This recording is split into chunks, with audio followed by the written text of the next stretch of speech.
എല്ലാവരെയും ഇന്നത്തെ വായനത്തിലേക്ക് സ്വാഗതം ചെയ്യുന്നു. ഇന്ന് വായന ബുക്ക് റിവ്യൂ പ്രോഗ്രാമിൻ്റെ 19ാമത്തെ സെഷനാണ് ഇവിടെ നടക്കുന്നത്. ഇന്ന് ബുക്ക് റിവ്യൂ അവതരിപ്പിക്കുന്നത് നമുക്കേറെ പ്രിയപ്പെട്ട മലയാളം വിഭാഗം അസിസ്റ്റന്റ് പ്രൊഫസറായിട്ടുള്ള വിശ്വനാഥൻ സാറാണ്. സാറിനെ ഈ പരിപാടിയിലേക്കും ഒപ്പം ബുക്ക് റിവ്യൂ അവതരിപ്പിക്കുവാനുമായി സ്വാഗതം ചെയ്യുന്നു.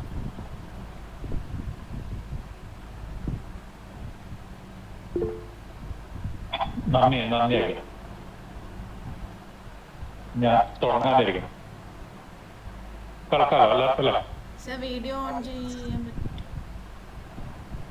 ഞാൻ മൊബൈലാണ് എടുത്തിട്ടുള്ളത്, ലാപ്പ് വെച്ചിട്ടില്ല. അപ്പൊ അത് ഇതും പിടിച്ച് നിൽക്കേണ്ടി വരും. ഞാനിങ്ങനെ ഒരു പ്രയാസമുണ്ട്. തുടക്കത്തിൽ വേണമെങ്കിൽ ചെയ്യാം, പക്ഷെ വേണ്ടാതിരിക്കും.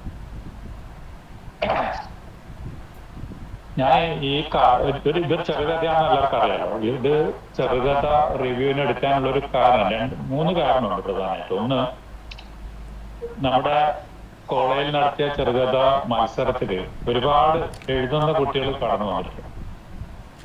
പക്ഷെ അവരുടെ എഴുത്തിൽ നിന്ന് മനസ്സിലായ ഒരു കാര്യം, 3 കാര്യമാണ് ശരിക്കും അതിനകത്ത് നിന്ന് മനസ്സിലായത്. ഒന്ന്, അവര് ഏറെ ആളുകളും കഥ അധികം വായിച്ചിട്ടില്ല എന്ന് പറയാം.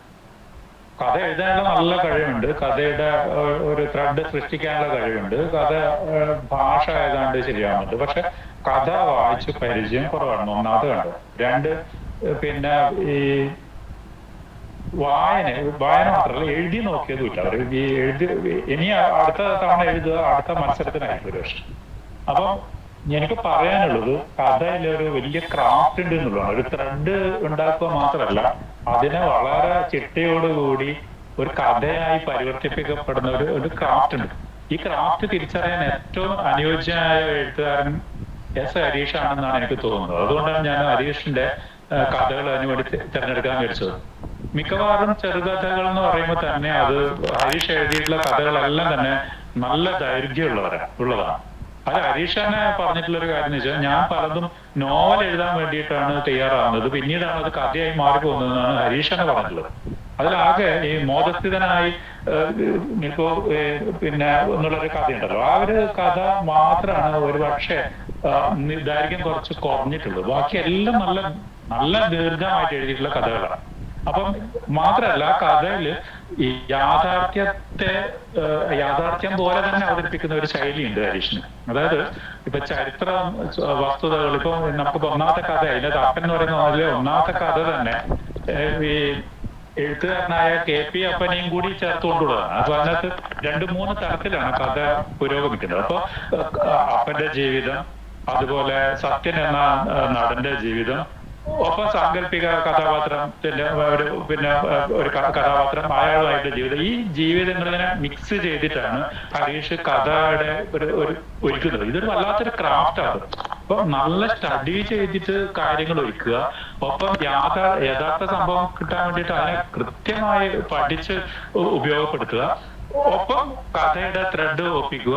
അതേ സമയത്ത് പറയേണ്ട കാര്യങ്ങളൊക്കെ, അതായത് ഹരീഷിന് പറയേണ്ടത് ഏറെയും തന്റെ ജീവിതത്തിന്, നമ്മളൊക്കെ ജീവിച്ചു പോകുന്ന ജീവിതത്തിന്റെ ചുറ്റുപാടിലുള്ള പ്രശ്നങ്ങള്, അതുപോലെ ഈ വിമർശിക്കപ്പെടേണ്ട അംശങ്ങൾ, ഇതിനെ പുറത്തു കൊണ്ടുവരിക എന്നുള്ളതാണ് ഹരീഷ് ചെയ്തുകൊണ്ടിരിക്കുന്നത്.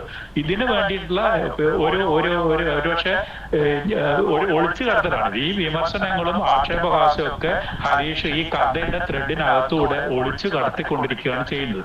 അപ്പൊ ഈ ഒരു ക്രാഫ്റ്റ് തിരിച്ചറിയുമ്പോൾ ഒരുപക്ഷെ നമ്മുടെ കുട്ടികൾക്ക് വേണമെങ്കിൽ ഇത്തരം ഒരു പരീക്ഷണമൊക്കെ നടത്താമെന്നുള്ളൊരു ഒരു ആഗ്രഹവും പ്രത്യാശയും വെച്ചുകൊണ്ട് കൂടിയാണ് ഞാൻ ഈ കഥ പരിചയപ്പെടുന്നത്. അപ്പൊ കൂടുതലൊന്നുമില്ല, ഞാൻ നേരെ കഥയിലേക്ക്, പുസ്തകത്തിലേക്ക് പോകാമെന്നാണ് വിചാരിക്കുന്നത്.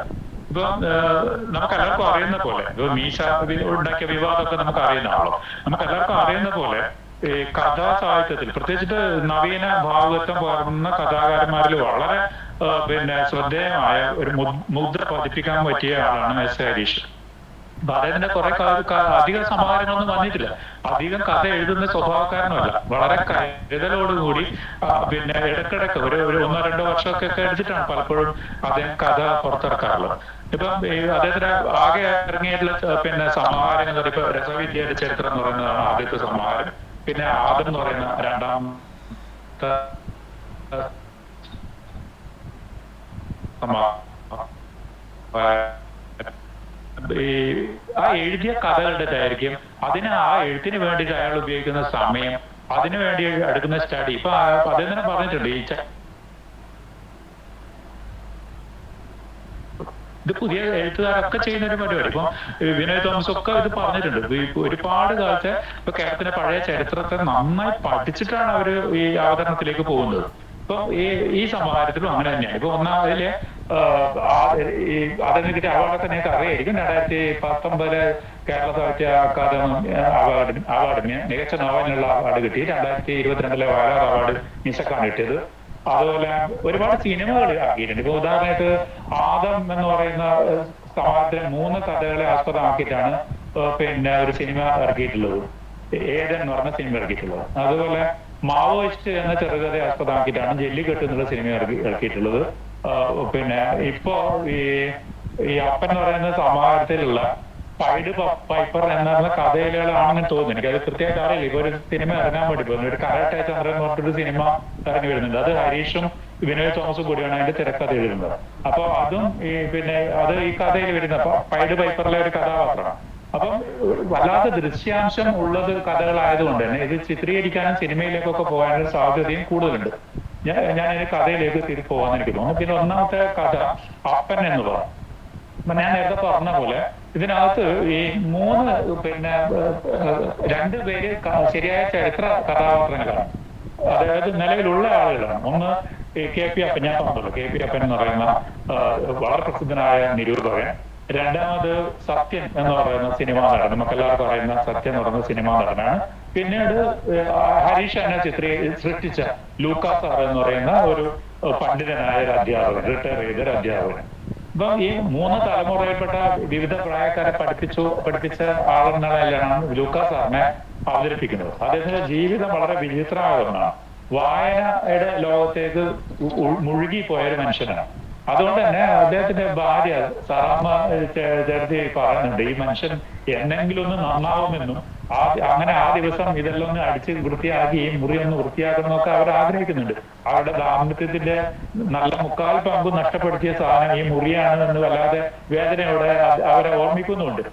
മക്കളാണെങ്കിൽ ഇതൊരു ഈ ഹരീഷ് ഏതാണ്ട് പറഞ്ഞത് ഇങ്ങനെയാ, ഒരു ആഭിചാരം നടക്കുന്ന സ്ഥലത്തിലേക്ക് എങ്ങനെയാണോ നോക്കുന്നത് അതുപോലെ പേടിച്ചിട്ട് എത്തി നോക്കിയിട്ടാണ് മക്കൾ കടന്നു പോവുക. പിന്നെ പുസ്തകം വായിക്കുന്നതിനെ കുറിച്ച് പിന്നെ ക്ലാസ്സിലും സ്കൂളിലും വീട്ടിലും ഒക്കെ സംസാരിക്കുന്നതുകൊണ്ട് തന്നെ മക്കൾക്ക് പിന്നെ അച്ഛനോട് വല്ലാത്ത വിരോധം തോന്നുകയും ആ വിരോധം പുസ്തകത്തോട് തോന്നുകയും ചെയ്തു. അവരാരും പിന്നെ മൂത്ത മകൻ ഇയാളുടെ പിന്നെ പല പ്രാവശ്യം ഇയാൾ വായിക്കാനൊക്കെ പറഞ്ഞിട്ടുണ്ട്. പക്ഷെ ഈ മനുഷ്യൻ പിന്നീട് ഈ പുസ്തകത്തെ തൊടാണ്ട് നോക്കി വിട്ടു, തിരിഞ്ഞു നോക്കാതെ അവസ്ഥയിലേക്ക് മാറി. അപ്പൊ ഈ കഥ പറയുന്നത് എങ്ങനെയാണ്? ലൂക്കോ സാറിന്റെ ഒരു വളരെ വിചിത്രമായ ജീവിതം, അദ്ദേഹത്തിന്റെ മരണം, ഇങ്ങനെ വളരെയേറെ യാഥാർത്ഥ്യവും ബ്രഹ്മകൽപ്പനയും ഇങ്ങനെ മിക്സ് ചെയ്ത്, ഇത് ഹരീഷിന്റെ ഒരു പൊതു സ്വഭാവമാണ് കേട്ടോ. ഈ യാഥാർത്ഥ്യം ഇങ്ങനെ യഥാർത്ഥവാദമായി വർണ്ണിച്ചുകൊണ്ടിരിക്കെ തന്നെ ഇരിക്കും പെട്ടെന്ന് ഒരു ബ്രഹ്മകൽപ്പനയിലൂടെ അന്തരീക്ഷമൊക്കെ ആകെ മാറ്റുന്ന രീതിയിലേക്ക് മാറും. അങ്ങനെ യുദ്ധകലർത്തിക്കൊണ്ടാണ് ഈ കഥയും പുരോഗമിക്കുന്നത്. അപ്പോ പെൻഷൻ പറ്റിയ ശേഷം പൊതുജീവിതത്തിനെല്ലാം മാറിയിട്ട് തീർത്തും ഒറ്റപ്പെട്ട് വായന മുറിയിലേക്ക് ചുരുങ്ങിയ ആളാണ് ലൂക്കാസ് സാർ. അതിങ്ങനെയാണ് പറയുന്നത്. വീടിന്റെ ആ മുറിയെ കുറിച്ച് ഇങ്ങനെയാണ് പറയുന്നത്, വീടിന്റെ ഭാഗമായിരുന്നെങ്കിലും വൻകരയിൽ നിന്ന് വേർപെട്ട മറ്റൊരു ഭൂഖണ്ഡം പോലെയായിരുന്നു എന്നാണ് ആ മുറിയെ കുറിച്ച് പറയുന്നത്. അപ്പം ഈ ഇതിനകത്ത് പുസ്തകങ്ങള് അടുക്കും ചിട്ടയും അല്ലാതെയല്ല ഇയാൾ പറഞ്ഞിരിക്കുന്നത്, അടുക്കും ചിട്ടയും ഒന്നും ഇല്ലാതെയല്ല ബുക്ക് വെച്ചിട്ടുള്ളത്. പക്ഷെ ഒരു പ്രത്യേക ചിട്ടയിൽ രൂപീകരിച്ച് അവസാനം ഈ മുറിയിൽ ഒരു ചാര കസേരക്ക് ചുറ്റും വലിയ മതിലുകളായി പുസ്തകം മാറി. ഈ പുസ്തകം ഉയർന്ന് മച്ചു വരെ പോയി. അത് പിന്നെ ഈ അതിന്റെ കഴക്കോലിനിടയിലും ഒക്കെ തിരികെ കയറ്റുന്ന അവസ്ഥയിലെത്തി. ഒപ്പം ഒരു പുസ്തകം കെട്ടി തൂക്കിയിട്ടിട്ടുണ്ടെന്നും പറയുന്നുണ്ട്. ഏതാണ്ട് ഒരു ഭ്രാന്തമായ അവസ്ഥയിലാണ് ഈ പുസ്തകത്തോടുള്ള സ്നേഹം ലൂക്കാസ് സാറിനെ കൊണ്ട് എത്തിച്ചതെന്ന് കാണിക്കാൻ മാത്രമുള്ള ചിത്രീകരണം അവിടെ നടക്കുന്നുണ്ട്. ഇതും ഒരു ഹരീഷിന്റെ, ഞാനിതിനെ പറഞ്ഞുകൊണ്ടിരിക്കുന്നത് എഴുത്തുകാർക്ക് എന്തെങ്കിലും സൂചന കിട്ടുന്നുണ്ടെങ്കിൽ ആയിക്കോട്ടെ എന്ന് എഴുതിയിട്ടാണ്. ഇത് ഹരീഷ് ചെയ്യുന്നൊരു തന്ത്രമാണ്. അതായത് പിന്നെ കൂടുതലൊന്നും വിവരിക്കാതെ ചില കാര്യങ്ങൾ ഇപ്പൊ കഥയുടെ നറേഷന് വേണ്ടിയിട്ടുള്ള തോന്നുന്ന വിശദാംശം എന്ന് തോന്നുന്ന രീതിയിലാണ് പറയുക. പക്ഷെ അത് ഈ കഥാപാത്രത്തിന്റെ സ്വഭാവത്തിലേക്കും മറ്റു കാര്യങ്ങളിലേക്കൊക്കെ എത്തിക്കും. ഈ ഭ്രാന്തമായ അവസ്ഥ എന്നൊന്നും ഒരിക്കലും പറയുന്നില്ല. അപ്പൊ പിന്നീട് അവസാനം മകൻ പറയുന്നുണ്ടെങ്കിൽ പോലും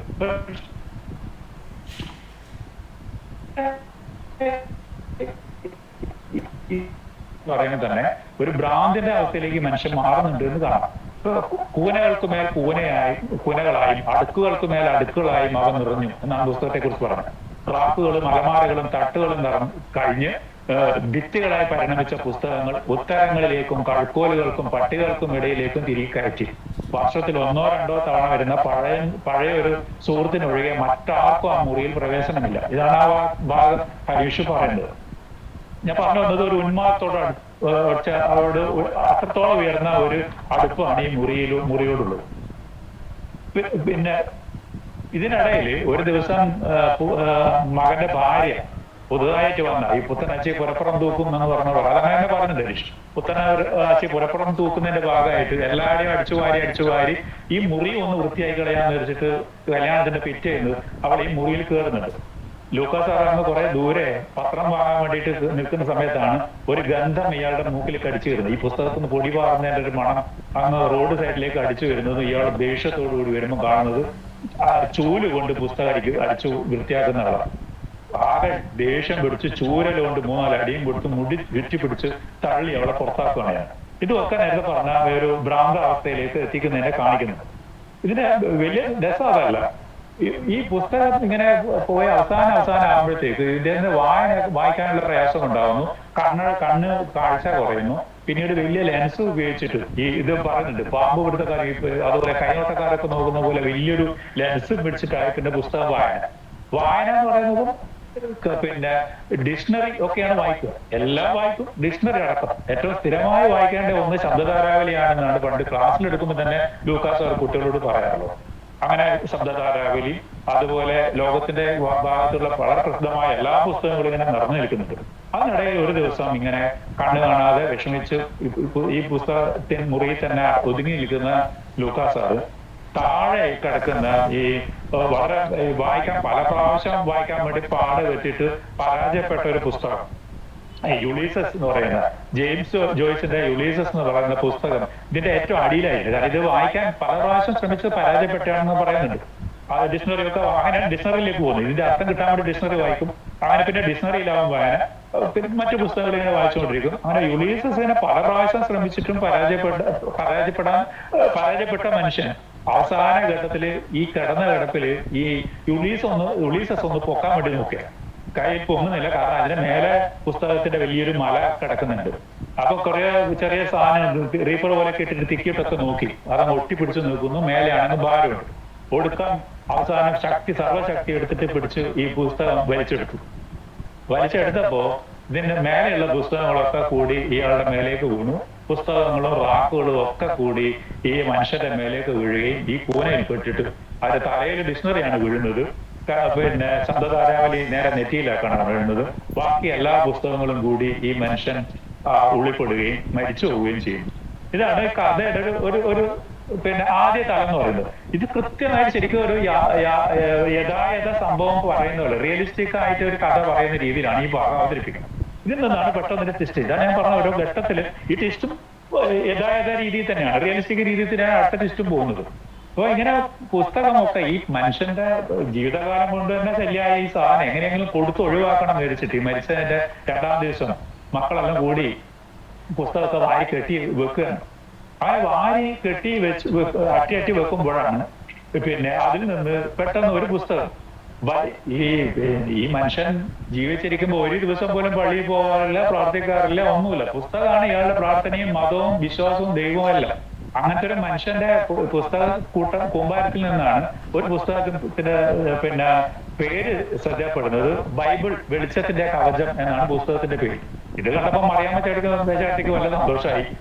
അങ്ങേര് പള്ളിയിൽ പോകാറില്ലെങ്കിലും ഉള്ളിൽ വലിയ ദൈവവിചാരം ഉണ്ടായിരുന്നു എന്നും പറഞ്ഞ് ഈ പുസ്തകം അത് കൊടുക്കണ്ട, അത് മാറ്റി വെക്കാൻ പറഞ്ഞു. അടുത്ത ലൈബ്രറിക്കാർക്ക് ഈ പുസ്തകം കെട്ടി ഒഴിവാക്കാൻ വേണ്ടി പോവാൻ ശല്യം ആയ സാധനം. അപ്പൊ അതിനിടയിൽ ഈ പുസ്തകം മാറ്റി വെക്കാൻ വേണ്ടി പറഞ്ഞു. അപ്പൊ വെറുതെ ഇയാൾ പിന്നെ പുസ്തകം എടുത്ത് മകൻ ഫ്രാൻസിസ് ഈ വെറുതെ പുസ്തകം എടുത്ത് നോക്കുമ്പോൾ KP അപ്പൻ എന്ന് എഴുതിയിട്ടുണ്ട്. ബൈബിൾ വെളിച്ചത്തിന്റെ കവചം KP അപ്പൻ എന്ന് എഴുതിയിട്ടുണ്ട്. അപ്പൊ KP അപ്പൻ ഈ ദൈവവിചാരമുള്ള ഒരു മനുഷ്യനാണ്. അപ്പൊ ദൈവത്തിനെ കുറിച്ചൊക്കെ എഴുതുന്ന ആളാന്ന് വെച്ചിട്ട് പിന്നെ KP അപ്പന്റെ പുസ്തകങ്ങളൊക്കെ മാറ്റി വെക്കാൻ തുടങ്ങി ഈ പുസ്തകം കെട്ടി വെക്കുന്നതിനിടയിൽ. അങ്ങനെ മാറ്റി വെച്ചപ്പോഴാണ് ഏതാണ്ട് ഒരു 12 ഡസനിലധികം പുസ്തകം KP അപ്പന്റെ കിട്ടി. അങ്ങനെ ഇരിക്കുമ്പോഴാണ് മെല്ലെ ഈ KP അപ്പന്റെ ദൈവത്തിന്റെ നിരീശ്വരത്വം എന്ന് പറയുന്ന ഒരു തലക്കെട്ടുള്ള ലേഖനം ഈ ഫ്രാൻസിസ് മെല്ലെ ഒന്ന് വായിച്ചു നോക്കുന്നത്. ആ തലക്കെട്ടാണ് ഇയാളെ നല്ലോണം മനസ്സിൽ പിടിച്ചത്. ഈ ഓർമ്മ പുസ്തകമായിരുന്നു അത്. അതിനകത്താണ് ഈ തലക്കെട്ടുള്ളത്. ദൈവത്തിന്റെ നിരീശ്വരത്വം എന്നാണ് തലക്കെട്ട്. ആ തലക്കെട്ട് വായിച്ച് താഴോട്ട് നോക്കുമ്പോഴാണ് അതിനകത്ത് പറയുന്നത് സത്യൻ എന്ന് പറയുന്ന സിനിമാ നടനെ കുറിച്ചാണ്. നേരെ നോക്കുക, ഈ കഥയിൽ നിന്ന് മെല്ലെ സത്യനിലേക്ക് പോവുക. ഈ 3 പേരിങ്ങനെ പ്രത്യേക വല്ലാത്തൊരു ക്രാഫ്റ്റാണ് ഈ കഥ കൊണ്ടുപോകുന്നത്. എങ്ങനെ വരുന്നത്? ഇത് സത്യൻ പിന്നെ കെ പി അപ്പൻ അവതരിപ്പിക്കുന്ന ഇങ്ങനെയാണ്. സത്യനേശൻ എന്ന സിനിമാ നടൻ, സത്യനേശൻ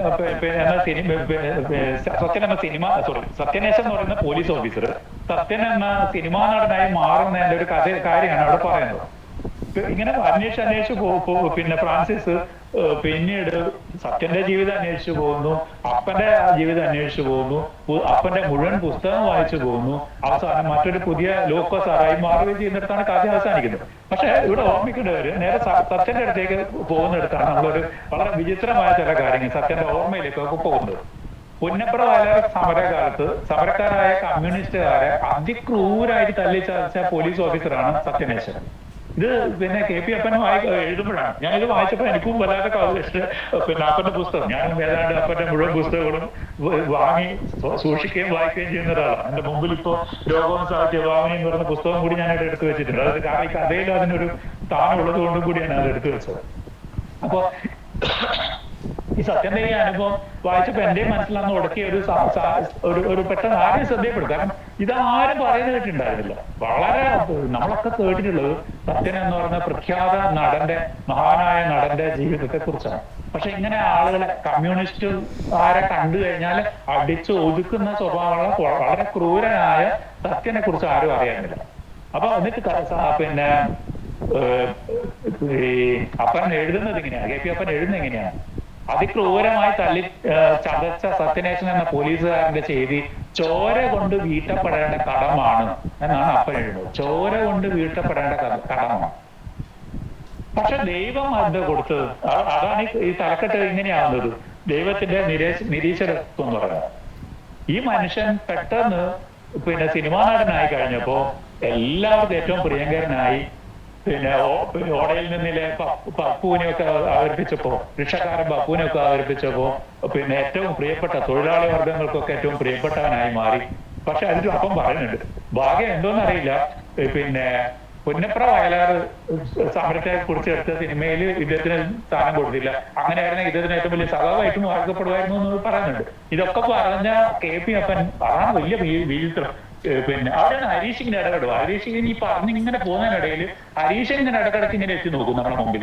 അപ്പൊ ഹരീഷ് പറയുന്നുണ്ട്, ഇതൊക്കെ പറഞ്ഞ കമ്മ്യൂണിസ്റ്റുകാരോ തല്ലിച്ചതച്ച സത്യനേശൻ ക്രൂരമായ ദൈവവിധിക്ക് വിധേയനാകേണ്ട ആളായിരുന്നു എന്നൊക്കെ വിചാരിച്ച അപ്പൻ ഒരു കമ്മ്യൂണിസ്റ്റ് വിരോധിയായി ചിത്രീകരിക്കപ്പെടുകയും എന്നാൽ സത്യം ഏറ്റവും എല്ലാവർക്കും വേണ്ട ആളായി മാറുകയും ചെയ്തു. ഇതാണ് അടുത്ത് വരുന്ന ഒരു പിന്നെ ഹരീഷ് പറയാതെ പറഞ്ഞു പോകുന്ന ഒരു സാധനം. ഇതിന്റെ അടുത്ത ഘട്ടം നോക്കുക. അപ്പൊ സത്യന്റെ മരണകാലത്തേക്ക് അന്വേഷിച്ചു പോവുകയാണ്. അതുപോലെ കെ പി അപ്പന്റെ മരണം. ഈ മനുഷ്യൻ പിന്നെ നേരെ ഫ്രാൻസിസ് അന്വേഷിച്ച് പിന്നെ അപ്പന്റെ വീട്ടിലേക്ക് പോകുന്നു. ഞാനിങ്ങനെ പറഞ്ഞു പോയി കഴിഞ്ഞാൽ ചിലപ്പോൾ ഈ കഥ തന്നെ ആയി പോകാൻ മുഴുവൻ എനിക്കൊക്കെ ഒരു പേടിയുണ്ട്. സവാരം മുഴുവൻ പോകാനായി പോകുന്ന ഒരു പേടിയുണ്ട്. പക്ഷെ എന്തായാലും പറഞ്ഞു പോകാതെ എനിക്ക് പോകാൻ കഴിയുന്നില്ല. അങ്ങനത്തെ ഒരു കഥയാണ്. അതിന്റെ ഒരു കാത്തിന്റെ സ്വഭാവം അതുകൊണ്ടാണ് ഞാൻ പറഞ്ഞത്. അപ്പം അത് യാഥാർത്ഥ്യത്തിന് ഇങ്ങനെ കൂട്ടി കണക്കി കൊണ്ടുപോകണം. അപ്പൻ ഞാൻ കുറച്ച് സ്പീഡ് ഓടിച്ചു അപ്പന്റെ വീട്ടിൽ എത്തുന്നു. അപ്പൻ മരിച്ച സന്ദർഭം പറഞ്ഞു. അപ്പം അവിടെ പറയുന്നുണ്ട്, പിന്നെ ഈ മനുഷ്യൻ അവസാനം പറയാണ് അപ്പൻ വേദന ക്യാൻസർ ബാധിച്ചിട്ടാണ് അപ്പം മരിക്കുന്നത്. സത്യനും ക്യാൻസർ ബാധിച്ചിട്ടാണ് മരിക്കുന്നത്. രണ്ടുപേർക്ക് ഏതാണ്ട് ഒരേ സ്ഥലത്താണ് ക്യാൻസർ, തൊണ്ടയിലാണ് ക്യാൻസർ. അപ്പം പിന്നെ വയറ്റിൽ തൊണ്ട ആമാശയം ഇങ്ങനെയൊക്കെ ബാധിച്ചിട്ടാണ് ഇവർ മരിക്കുന്നത്. അപ്പൊ ഇതില് ഈ അപ്പൻ അവസാന കാലത്ത് പറയുന്നുണ്ട്, ശ്രീനാരായണ ഗുരുവിന്റെ ഫോട്ടോ എടുത്തു വെക്കുക. ദൈവം ഒന്നും ഉണ്ടെന്നോ ദൈവത്തിന്റെ നിഷേധത്തിന്റെ തലത്തിലേക്കൊക്കെ എഴുതിയൊരു മനുഷ്യനാണ് ശ്രീനാരായണ ഗുരുവിന്റെ അടുത്തൊരു സ്വാമി ഒന്ന് പ്രാർത്ഥിക്കുക എന്ന് ഭാര്യയോട് പറഞ്ഞത്. ഈ സാഹചര്യത്തിലേക്ക് കെ പി അപ്പൻ മാറുന്നു. പക്ഷെ സത്യനോ ഇത് അന്വേഷിക്കാൻ വേണ്ടിയിട്ട് നേരെ സത്യനെ അന്വേഷിച്ചിട്ട് ഈ പിന്നെ ഫ്രാൻസിസ് മദ്രാസിലേക്ക് പോകും. അയാളെ ചികിത്സിച്ച പിന്നെ ആസ്പത്രി അവിടെ ജോലി ചെയ്ത ഇയാളുടെ ഒരു ബന്ധുവിനെ കണ്ടെത്തുന്നു, അവിടെ വെച്ചുന്നു. അപ്പൊ സത്യന്റെ അവസാന കാലം എങ്ങനെയാണെന്ന് അന്വേഷിക്കുക. അപ്പൊ അതിനകത്ത് പറയുന്ന ഒരു കാര്യം, സത്യൻ അവസാന ദിവസം മരിക്കുന്നതിന്റെ തലേ ദിവസം വരെ ഷൂട്ടിംഗ് ലൊക്കേഷനിൽ പോവുകയും അവിടെ നിന്ന് ഷൂട്ടിങ്ങും കഴിഞ്ഞിട്ട് സ്വയം തന്നെ കാർ ഓടിച്ചിട്ട് നേരെ ആശുപത്രിയിൽ പോകുന്നു. അവിടെ വെച്ചിട്ട് പിന്നെ ഇഞ്ചക്ഷൻ ഒക്കെ അടിച്ചതിന് ശേഷം മരണത്തിന് കീഴടങ്ങുകയും ചെയ്യുന്നു. അവിടെ മരണത്തിന് ഒട്ടും കൂസാതെ നിർഭയനായിട്ട് പോകുന്നു. അതായത് ഏറ്റവും ക്രൂരതയൊക്കെ ചെയ്ത സത്യം വളരെ നിർഭയമായി മരണത്തിന് കീഴടങ്ങുന്നു. ഒരു ക്രൂരതയും ചെയ്യാത്ത നന്മ മാത്രം പ്രവർത്തിച്ച, ഒരുപാട് പുസ്തകങ്ങൾ എഴുതുകയും വായിക്കുകയും മാത്രം ചെയ്ത KP അപ്പൻ വളരെ വേദനിച്ചിട്ട് ദൈവത്തെ വിളിക്കുന്ന അവസ്ഥയിലേക്ക് മാറുകയും ചെയ്യുന്നു. ഇത് ഒരു ചെറിയ ആളെ വെച്ചിട്ട് അവിടെ നിർത്തുക. പക്ഷെ ഇതിനിടയില് സത്യന്റെ അവസാന രംഗം പിന്നെ ഈ പറഞ്ഞ ഫ്രാൻസിസിന്റെ ബന്ധു പറയുന്നിടത്താണ് മറ്റൊരു തലത്തിലേക്ക് ഈ തലക്കെട്ടിലേക്കൊക്കെ നമ്മൾ കൊണ്ടുപോകുന്നത്. അവിടെ സത്യൻ മരിച്ച അയാൾ പറയാണ്, സത്യൻ മരിച്ച ദിവസം ബന്ധുക്കൾ ആരും അടുത്തുണ്ടായിരുന്നില്ല. വളരെ കുറച്ച് ആൾക്കാർ മാത്രമേ ഇയാൾക്ക് വേണ്ടപ്പെട്ടവർ ഉണ്ടായിരുന്നുള്ളൂ. ആരോ ഒരാൾ മരിച്ച വിവരം അറിഞ്ഞിട്ട് 2 മക്കളെ ആശുപത്രിയിലേക്ക് കൊണ്ടുവരുന്നു. ഈ 2 പേര് തപ്പി വന്നിട്ട് ഈ സത്യന്റെ മുഖം നോക്കുന്നു. സത്യന്റെ മുഖം എന്ന് പറയുന്നത് മലയാളികളെ മുഴുവൻ മനസ്സിലാകത്ത് നിറഞ്ഞു തന്ന മുഖമാണ്. പക്ഷെ ഈ 2 കുട്ടികൾക്കും കണ്ണ് കാണാൻ പറ്റുമായിരുന്നില്ല. അതുകൊണ്ട് അവർ കണ്ണ് കാണാതെ ഈ അച്ഛന്റെ മുഖം തപ്പി നോക്കുകയായിരുന്നു. ഇവിടെയാണ് ഈ കഥക്ക് ഒരു പ്രത്യേകത. നമ്മളോട് കിടക്കുമ്പോഴത്തേക്ക് ദൈവത്തിന്റെ നിരീശ്വരത്വം എന്ന് പറയുന്ന ഒരു പിന്നെ പുസ്തകം, അപ്പന്റെ പുസ്തകത്തിന്റെ തലക്കെട്ടിനെ ഇങ്ങനെ എടുത്ത് കാണിക്കുമ്പോൾ പറഞ്ഞ ഭാഗത്ത് നമ്മൾ വല്ലാതെ തട്ടുന്ന ഒരു കാര്യമാണ്. ദൈവനീതി എന്നൊക്കെ പറയാം. ദൈവനീതിക്ക് ദാക്ഷിണ്യം ഇല്ല എന്ന് പറയുന്ന ഒരു പുസ്തകം തന്നെയുണ്ട്. ഭാസ്കരൻ നായരുടെ, പെട്ടെന്ന് എനിക്ക് പെട്ടെന്ന് ഓർമ്മ വരുന്നില്ല. ഭാസ്കരൻ നായരാണ്, ഡോക്ടർ കെ ഭാസ്കരൻ നായർ എഴുതിയത് ദൈവനീതിക്ക് ദാക്ഷിണ്യമില്ല. ഇങ്ങനെ ഒരു ദാക്ഷിണ്യമില്ലാത്തൊരു ദൈവനീതി അറിയാതെ ഇവിടെ കടന്നു വരുന്നുണ്ട്.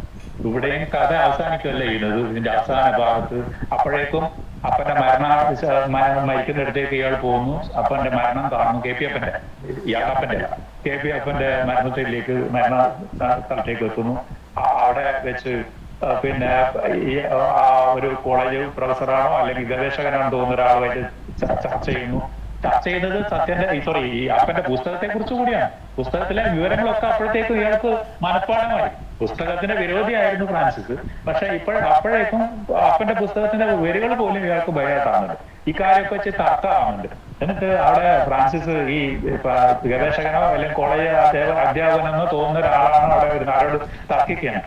ഈ 3 പേര് എന്റെ അപ്പൻ ഇങ്ങനെയും അതുപോലെ KP അപ്പന്റെയും മരണം ഏതാണ്ട് ഒരുപോലെയാണ്. അത് പറഞ്ഞിട്ട് പിന്നെ ഒരു ചെറിയൊരു പോസ് വെച്ചിട്ട് പറയാണ്, എങ്ങനെയാണ് അപ്പം മരിച്ചത്, താങ്കളുടെ അപ്പം മരിച്ചതെന്ന് പറഞ്ഞപ്പോ അയാൾ പറയണം അത് പുസ്തകത്തിന്റെ കൂന കൂനിട്ടാണ് മരിച്ചത്, പുസ്തകത്തിന്റെ അടിയിലായിട്ടാണ്.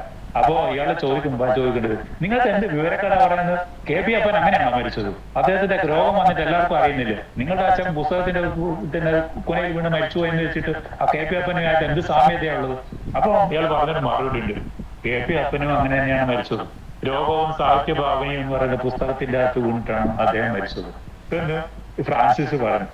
ഈ ഞാനിത് എടുത്തു വെച്ച രോഗവും സാഹിത്യഭാവന എന്നുള്ള പുസ്തകം ഇത് എടുത്തു വെക്കാൻ കാരണം 100 പേജ് മാത്രമേ ഉള്ള ചെറിയ പുസ്തകം. പക്ഷെ ഹരീഷ് ആ പുസ്തകത്തിനെ കുറിച്ച് പറയുമ്പോഴാണ് ഞാൻ സത്യത്തില് പിന്നെ ആ പുസ്തകത്തിന്റെ നീല കവർ എന്റെ മനസ്സിലുള്ളൂ.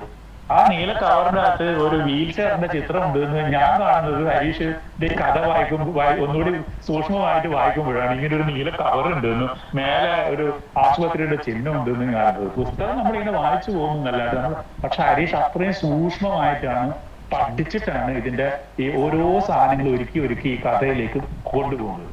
അവസാനം നമ്മൾ കാണുന്നത് ഫ്രാൻസിസ് ഈ മുറിയിൽ, ഈ പുസ്തകം കൊണ്ടുപോകുന്ന വിചാരിച്ച മുറിയിൽ അതേ ചാരകസേരയിൽ പുസ്തകങ്ങൾക്ക് മുന്നിൽ ഇരിക്കുന്നതും വായിക്കാൻ വേണ്ടി ഇരിക്കുന്നതും യുളീസസ് വായിക്കാൻ വേണ്ടി ഇരിക്കുന്നതുമാണ് കാണുന്നത്. ഇവിടെയാണ് കഥ അവസാനിക്കുന്നത്. ഈ കഥ നമ്മുടെ മുമ്പിലേക്ക് കൊണ്ടുവരുന്ന കുറെ ചോദ്യങ്ങളുണ്ട്. ജീവിതം എന്താണ്? അതിനിടയിൽ പിന്നെ രാഷ്ട്രീയക്കാരെയും ആൾക്കാരൊക്കെ ആക്ഷേപഹാസ്യം എന്ന് പറയുന്നത്, തട്ടേർ എന്ന് പറയുന്നത് പിന്നെ ഹരീഷിന്റെ കഥയില് ഒരു നിറ സാന്നിധ്യമായിട്ട് ഇങ്ങനെ പോകും. അത് എല്ലായിടത്തും സമൂഹത്തിലെ പ്രശ്നങ്ങള് ഇപ്പം മരിച്ച വീട്ടിലേക്ക് ആളുകളൊക്കെ വരുന്നുണ്ട്. അതിനിടയിൽ ഒരു രാഷ്ട്രീയക്കാരൻ വരുന്നു, നേതാവ് വരുന്നു. നേതാവ് പെട്ടെന്ന് വന്നിട്ട് എന്റെ തിരക്കിനിടയിൽ ഒന്നും നോക്കാൻ ജാതി വ്യവസ്ഥയും കേരള ചരിത്രവും എന്ന് പറയുന്ന ഒരു പുസ്തകം ഇയാളുടെ പുസ്തക കൂമ്പാരത്തിൽ നിന്ന് എടുത്തിട്ട് ഇതെനിക്ക് വായിക്കാൻ കിട്ടിയിട്ടില്ല, ഒരുപാട് ഞാൻ അന്വേഷിച്ചു നടന്ന പുസ്തകമാണെന്നൊക്കെ പറഞ്ഞത്. പക്ഷെ പുസ്തകം തന്നെ എല്ലാവർക്കും വിരോധമാവുകയും പുസ്തകം വീണ്ടും മരിച്ചതെന്നുള്ളത് കൊണ്ട് അത് ഏറ്റവും ശല്യമായി കാണുന്ന ഒരു സ്ഥലത്ത് വെച്ചിട്ടാണ് ചർച്ച എന്നുള്ളത് ആരും ഈ നേതാവ് പറയുന്ന വാക്ക് ശ്രദ്ധിച്ചില്ല. അങ്ങനെ ആയപ്പോൾ മെല്ലെ ഈ മനുഷ്യൻ ഈ പുസ്തകം താത്തിയിടുന്നു. അയാൾ ആളാകാൻ വേണ്ടിയിട്ട് പറഞ്ഞു നോക്കിയതായിരുന്നു. അങ്ങനെ ആളാകാൻ വേണ്ടി വരുന്ന രാഷ്ട്രീയക്കാര് ഈ വെറുതെ അനുശോചിക്കാൻ വേണ്ടി പറഞ്ഞു വരുന്ന പള്ളിയിലെ അച്ഛൻ അയാളൊക്കെ പറയുന്ന വാക്ക് അറിയാണ്ട് കുത്തുവാക്കായി മാറുക. നമ്മള് സാഹചര്യം നോക്കാണ്ട് പറയുന്ന ചില പരിഹാസങ്ങളും ഉപമകളൊക്കെ ഉണ്ടല്ലോ, അതൊക്കെ ഇതിനകത്ത് ഈ കഥയിൽ മെല്ലെ മെല്ലെ കടന്നു വരും. എന്ന് പറഞ്ഞാൽ ഒരു കഥയുടെ ത്രെഡ് ഇങ്ങനെ അവതരിപ്പിച്ച് പോകുമ്പോൾ തന്നെ പറയാനുള്ള ഒരുപാട് കാര്യം പറഞ്ഞു പോകുക എന്നുള്ളതാണ് ഇദ്ദേഹം ചെയ്യുന്നൊരു കാര്യം. എനിക്ക് ഒരിക്കലും പറയാതെ മാറ്റി വെക്കാൻ പാടില്ലാത്ത ഒരു കഥ കൂടി ഈ കഥയിൽ സമാഹാരത്തിലുണ്ട്. ആ കഥയെ പറഞ്ഞില്ലെങ്കിൽ ഒരുപക്ഷെ ഈ സമാഹാരത്തോട് തന്നെ ചെയ്യുന്ന ഒരു നീതികേടായതുകൊണ്ട് ഞാൻ വേഗം പെട്ടെന്ന് തന്നെ അടുത്ത കഥയിലേക്ക് പോവുകയാണ്. ഈ കഥ കഥയുടെ പേര് രണ്ടാമത്തെ കഥയാണ് മോദത്തിതനായ അങ്ങ് വസിപ്പൂ മല പോലെ എന്നാണ്. ഇത് ഈ ഒരു ടൈറ്റിൽ കേൾക്കുമ്പോൾ നമുക്കറിയാം, വായിച്ച പരിചയമുള്ളവർക്ക് അറിയാം, ഇത് കുമാരനാശാൻ നാരായണ ഗുരുവിനെ കുറിച്ച് എഴുതിയ ഒരു കാവ്യത്തില്, ഗുരു എന്ന് പറഞ്ഞ എഴുതിയ കാവ്യത്തിലെ വരിയാണിത്. ഈ കഥയിൽ ഒരിടത്തും ശ്രീനാരായണ ഗുരു എന്നുള്ളൊരു പരാമർശമില്ല, വാക്കില്ല.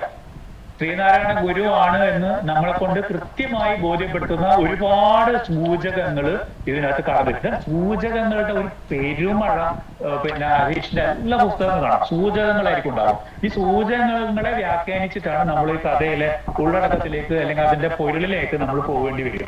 അപ്പൊ ഇത് പറയുന്നത് നാരായണ ഗുരു ഞാൻ പറഞ്ഞല്ലോ, നാരായണ ഗുരു എന്ന് പറയാതെയാണ് ഈ കഥ പോകുന്നത്. അതൊരു വല്ലാത്ത കയ്യടക്കമുള്ള ഒരു എഴുത്തുകാരനെ അങ്ങനെ ഒരു സാധനം ചെയ്യാൻ പറ്റുള്ളൂ.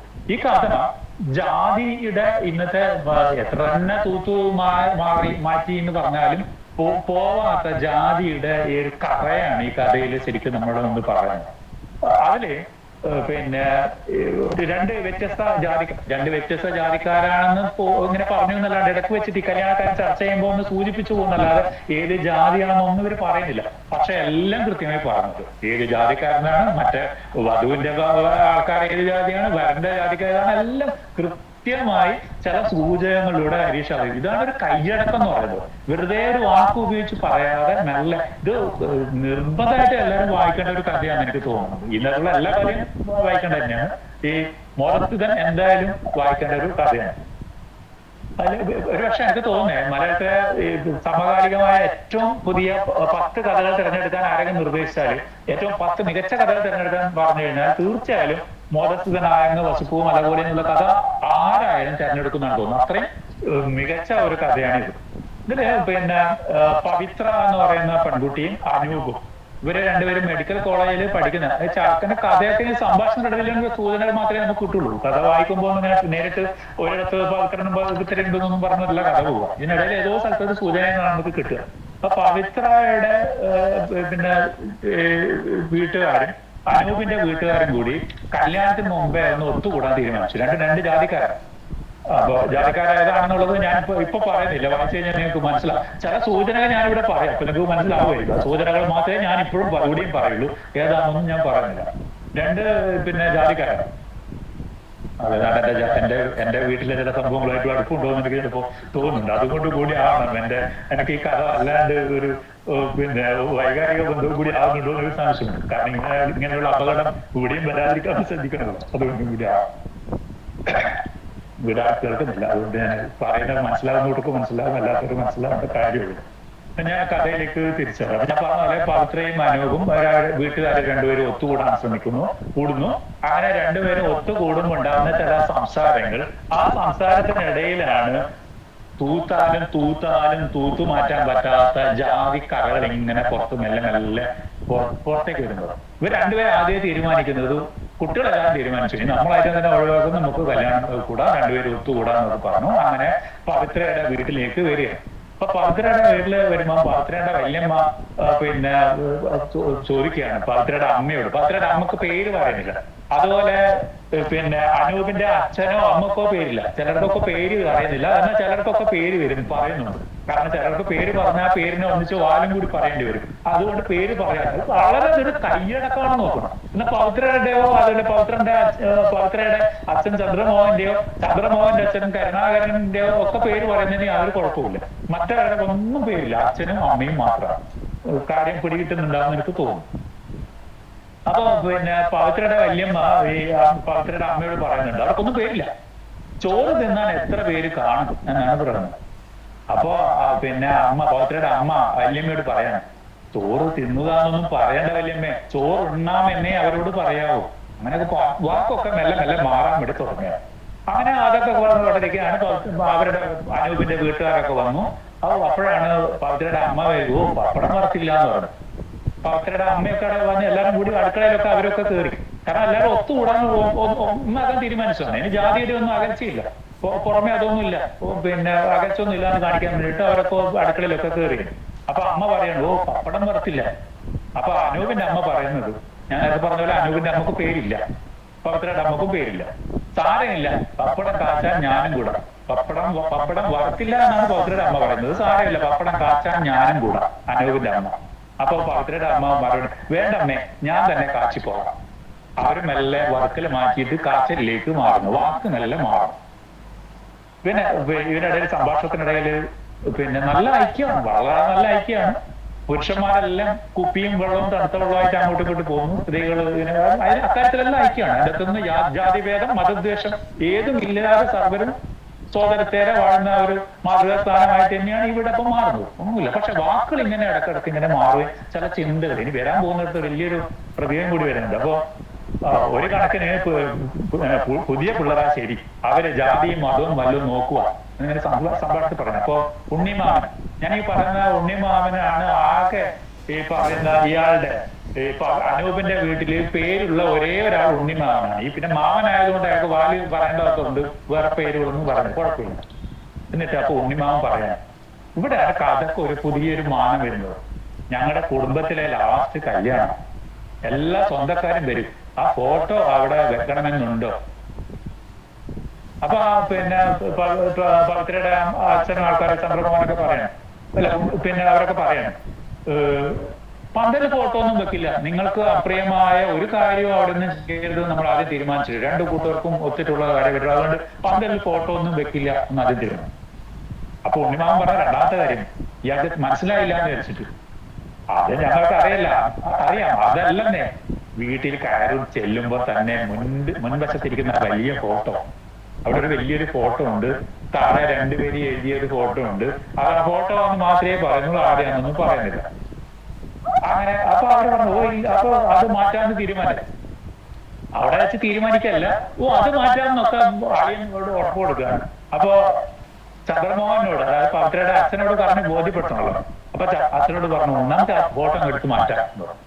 അപ്പൊ ചന്ദ്രമോഹന് വലിയ വിഷമം. അത് അച്ഛനവിടെ കിടക്കുകയാണ്, ഈ വീട്ടിൽ വെച്ച് കല്യാണം നടത്തുന്ന പറഞ്ഞ തന്നെ പ്രായ അച്ഛൻ കിടപ്പില അച്ഛനെ കാണാൻ വേണ്ടിയിട്ടാണ്. ഈ അച്ഛൻ വളരെ ആദരവോടുകൂടി വെച്ചതാണ് ഈ ചുമരില് ഫോട്ടോ. ആ ഫോട്ടോ വെക്കുന്നതിന് തന്നെ കുറെ കഥകളുണ്ട്. കാരണം മുമ്പ് അവിടെ പറഞ്ഞൊരു സ്വാമിയെ കുറിച്ചാണ്, സ്വാമിയെ പറഞ്ഞുള്ളൂ, നാരായണ ഗുരു എന്നുള്ളൊരു വാക്കേ ഇല്ല. സ്വാമിയെ കാണാൻ വേണ്ടിയിട്ട് കരുണാകരൻ പോയതും കരുണാകരൻ എന്തോ വാക്ക് പറഞ്ഞതിന് ശേഷം, അതായത് ഇയാള് ആർത്തിയോടുകൂടി ബാക്കി എല്ലാവരും ഭക്ഷണം ഇല്ല വ്രതമൊക്കെ വെച്ചിട്ടാണ് കഴിച്ചിട്ട് നടത്തിയിട്ടാണ് പോകുന്നത്, ഭക്ഷണം കഴിക്കാറ്. പക്ഷെ കുട്ടിയായ കരുണാകരൻ ചെറിയ കുട്ടിയാണ്, അതൊരു ചെറിയ പ്രായം 10-16 വയസ്സ് മാത്രമല്ല. കരുണാകരന് വല്ലാതെ വിശപ്പ് തോന്നിയപ്പോ ഏതോ ഒരു വീട്ടിൽ നിന്ന് ചോദിച്ച് ഭക്ഷണമൊക്കെ കഴിക്കണം. അപ്പൊ ഇവരെ വ്രതക്കാരായതുകൊണ്ട് മത്സ്യമൊന്നും കൊടുത്തില്ല. അപ്പോഴാണ് കരുണാകരൻ ഒന്ന് മീൻ കൂട്ടിയാൽ കൊള്ളാമെന്നൊരു ആഗ്രഹം തോന്നും. അപ്പൊ അവര് മീൻ ചട്ടി അങ്ങനെ തന്നെ കൊടുക്കുന്നു. ചട്ടിയില് പിന്നെ കണവ പെട്ടെന്ന് ഓർമ്മ വരുന്നതാണ്, കണവ വെച്ച് കറിയും കൂട്ടി ചോറിട്ട് പെരക്കി തിന്നുവാന്നൊക്കെ പറഞ്ഞു. പെരക്കി തിന്നുവാണ് കരുണാകരൻ ചെയ്യുന്നത്. അപ്പൊ ഇതും കഴിഞ്ഞിട്ട് നേരെ സ്വാമിയെ കാണാൻ വേണ്ടി പോകും. സ്വാമി എന്നാണ് പറയുന്നത്, വേറെ ഒന്നും വാക്കില്ല, ഈ ഒരൊറ്റ വാക്കേ അവിടെ വരുന്നു. സ്വാമിയെ കാണാൻ വേണ്ടി പോകും. സ്വാമിയെ കണ്ടപ്പോ സ്വാമി നേരെ കരുണാകരനോട് ചോദ്യം, മീൻ കൂട്ടി തിന്നാൽ പോരെ, ചട്ടി കൂടി തുടക്കണം? ഒന്നും പറയാതെയാണ് സ്വാമി ഇങ്ങോട്ട് പറഞ്ഞത്. അതോടുകൂടി ആ ഒരൊറ്റ വാക്കോടുകൂടി കരുണാകരൻ മത്സ്യം കൂടി ഉപേക്ഷിച്ചു. അത്ര ആദരവോടുകൂടിയാണ് ഈ മനുഷ്യൻ ഈ ഫോട്ടോ കൊണ്ട് ചുവന്ന് തൂക്കിയത്. ആ ഫോട്ടോ ആണ് എടുത്ത് മാറ്റാൻ വേണ്ടി പറഞ്ഞത്. അപ്പൊ ചന്ദ്രമോഹൻ പറയുന്നത് അത് അച്ഛന് പ്രയാസമാവില്ല, ആ കിടക്കുന്ന അച്ഛൻ എന്താ കാണാൻ പോകുന്നു, എന്നാണ് ഈ ചന്ദ്രമോഹന്റെ അനിയൻ പറയുന്നത്. അങ്ങനെ അവരെല്ലാരും കൂടി ഈ ഫോട്ടോ എടുത്ത് മാറ്റുന്നു. അതിനിടെ പിന്നെയും കുറെ കഥകളുണ്ട്, അതും പറഞ്ഞാൽ ഇങ്ങോട്ട് പോവില്ല, അത് ഞാൻ സ്പീഡ് കൂട്ടാൻ കിട്ടോ. അപ്പൊ ഇപ്പൊ ചില സമയം എനിക്ക് ഓർമ്മയില്ല, എന്റെ കയ്യില് വാച്ച് നോക്കാനൊന്നുമില്ല. ഇത് എന്ത് പറഞ്ഞാൽ ഈ കാലവർത്തിന്റെ അവസാനം കിട്ടാം. ഇനി എന്റെ മേലിൽ വിളിക്കാൻ പാടില്ല. അപ്പൊ പിന്നെ ഈ ഫോട്ടോ മാറ്റാൻ വേണ്ടി തീരുമാനം മാറ്റി. ഇവർ രണ്ടുപേരും ഗുരുവായൂരിലേക്ക് പോകുന്നു, രണ്ടു കൂട്ടരും ഗുരുവായൂരേക്ക് പോകുന്നു. ഗുരുവായൂർ അമ്പലത്തിൽ, അതായത് കല്യാണത്തിന് ശേഷമാണ്. കല്യാണം കഴിഞ്ഞു ഫോട്ടോ ഒക്കെ എടുത്ത് മാറ്റി, കല്യാണമൊക്കെ കഴിഞ്ഞു. വിവാഹ ശേഷം രണ്ടു കൂട്ടർ നന്നായി ഒത്തു, വീട്ടുകാരൊക്കെ നല്ലോണം ഒത്തു. എത്ര തന്നെ ഒത്തിട്ടിട്ടും എത്ര തന്നെ പൊരുത്തപ്പെടാത്ത കുറെ കാര്യങ്ങൾ അപ്പോഴും ഇങ്ങനെ മുളച്ചു നിൽക്കുകയാണ്. ഇവർ രണ്ടുപേരും ഒരു മുറി, പിന്നെ രണ്ട് വീട്ടുകാരും താമസം, പിന്നെ ഗുരുവായൂരിൽ മുറി വാടക എടുക്കുന്നു. ഈ ഭാര്യ, പിന്നെ പവിത്രയുടെ അച്ഛനും അനൂപിന്റെ അച്ഛനും ഒരു മുറിയിലാണ് താമസിക്കുന്നത്. രണ്ടുപേരും കട്ടിൽ കൂട്ടി അടുപ്പിച്ചിട്ട് ഒന്നിച്ചിട്ടിട്ടാണ് കിടക്കുന്നത്. ഇതൊക്കെ ഐക്യത്തിന്റെ ദൃഢത കാണിക്കാനാണ്. അങ്ങനെ അതൊക്കെ കഴിഞ്ഞിട്ട് പല്ല് തേക്കുവാണ് ഒരാൾ. പവിത്രയുടെ അച്ഛൻ പല്ല് തേക്കാണ്. പല്ല് തേച്ചുകൊണ്ടിരിക്കേ ഇയാളെ നല്ല തേച്ച് പഴയ നിടയിൽ ഈ ബ്രഷ് എടുത്തിട്ട് അരയിലൊന്ന് കത്തി തിരികുന്ന പോലെ തിരികെ വെക്കുന്നു. അപ്പൊ പെട്ടെന്ന് അനൂപിന്റെ അച്ഛൻ പിന്നെ ആലോചിക്കുകയാണ്, ഇത് പിന്നെ ഒരു പറയുന്ന എങ്ങനെയാണ്, ആ പന കയറ്റക്കാരൻ കുഞ്ഞപ്പനെയാണ് പെട്ടെന്ന് നോയപ്പോ ഓർമ്മ വന്നത്. ഈ കത്തി വെച്ചതുപോലെ ഇപ്പൊ ഇങ്ങനെ ഇടക്കിടക്ക് പന കയറ്റക്കാരൻ കുഞ്ഞപ്പനായിട്ടും പിന്നെ ഫോട്ടോ ആയിട്ടും ഒക്കെ ഈ ചിന്തകൾ ഇങ്ങനെ വാക്കുകളായിട്ടും പപ്പടം കാച്ചലായിട്ടും വറക്കലായിട്ടും ഒക്കെ ആയിട്ട് ഇങ്ങനെ മെല്ലെ മെല്ലെ എത്തി നോക്കുന്നുണ്ട് എന്ന് മാത്രം. അപ്പൊ ഇങ്ങനെ ഇതാണ് പറഞ്ഞത്. തീർന്നില്ല.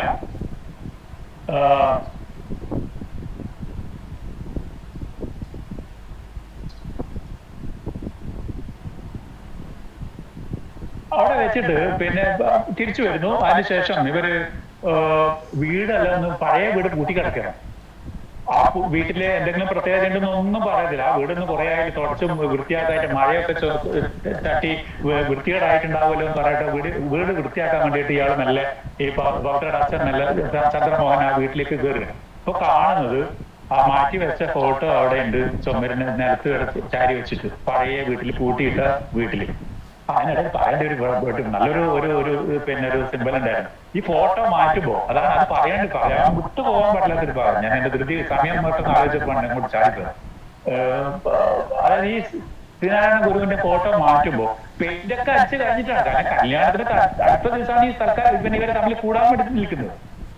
പെയിന്റ് അടിച്ച ശേഷമായതുകൊണ്ട് ഈ കുറെ കാലം വെച്ച ഫോട്ടോ ആണല്ലോ. ഫോട്ടോ എടുത്ത് മാറ്റിയപ്പോ അവിടെ ഒരു കലയുണ്ട്, പെയിന്റ് അടിക്കാത്ത ഒരു കലയാണ് ബാക്കിയായിട്ടുണ്ട്. അപ്പൊ പറഞ്ഞു കലയുണ്ടല്ലോ, അതെന്താ ചെയ്യാൻ? അത് പരിഹരിക്കാൻ പ്രശ്നമൊന്നുമില്ല. തൊട്ടടുത്ത അമ്പലത്തിൽ പോയിട്ട് ഒരു വലിയൊരു ദേവിയുടെയോ ഏതൊരു ദൈവത്തിന്റെ ഒരു ഫോട്ടോ, അതേ വലിപ്പമുള്ള ഒരു ഫോട്ടോ വാങ്ങിയിട്ട് അവിടെ വെക്കുകയാണ് ചെയ്യുന്നത്. ഇതൊരു എന്തൊരു സുന്ദരമായ കൽപ്പന നോക്കുക.